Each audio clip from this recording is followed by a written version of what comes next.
I'm responsible for the product in our company, so most of the decisions I take are product decisions. And ideally, you look at it from an angle of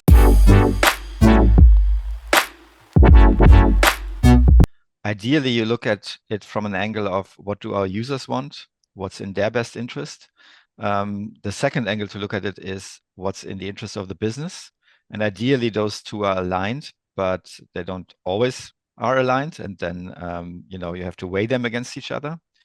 And then the third perspective, I would also, especially on big decisions, when I look at big decisions, the third perspective would be, is this what I want as a founder? Is this something that I want to build and put out into the world or not? All right, so you're saying that to make a decision, it's wise to have the three perspectives helping you in the decision: you, the customers, and the business itself.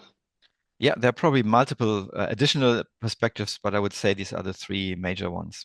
All right, and do we typically not do that, or where do we tend to go? Of course, in an ideal case, these are aligned, and especially between business and product, it always depends what your current strategy is. And through the journey that we went through with Tandem, this has shifted. In some periods, we were more focused on solving user problems, but of course, eventually, in phases where you try to reach growth, where you try to get as many people into the door as possible, and then there are other phases where you have to take more care of the needs of the business and then look at it more through that perspective. And then there are also cases, I would say they are rare, but they also exist, where maybe your users tell you to go into a certain direction, or the business requires to go into a certain direction.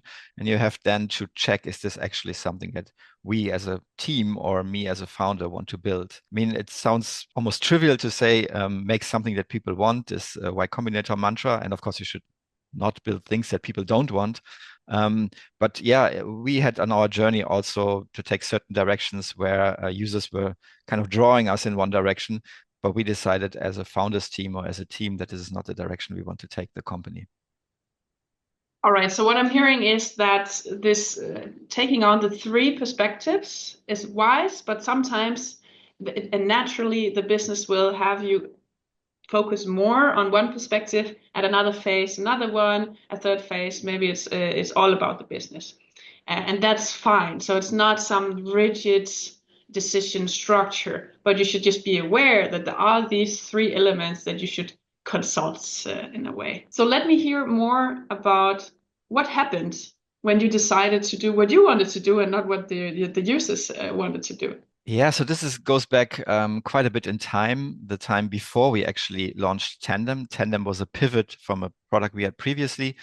And Tandem is now a language exchange community, but the product we started with was a general interest community where you could chat with people from all around the world, video chat about any topic that you would be interested in.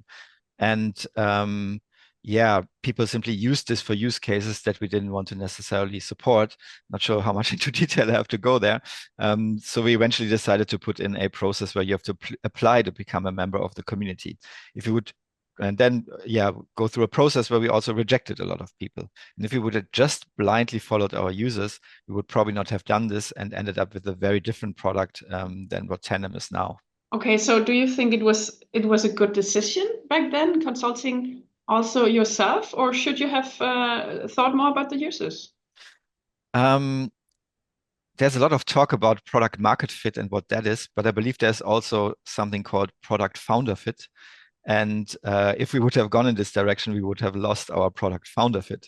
Like, what do I want to do with my life? What is my value set? What do I want to put out in the world where I have the conviction that it has a net positive impact?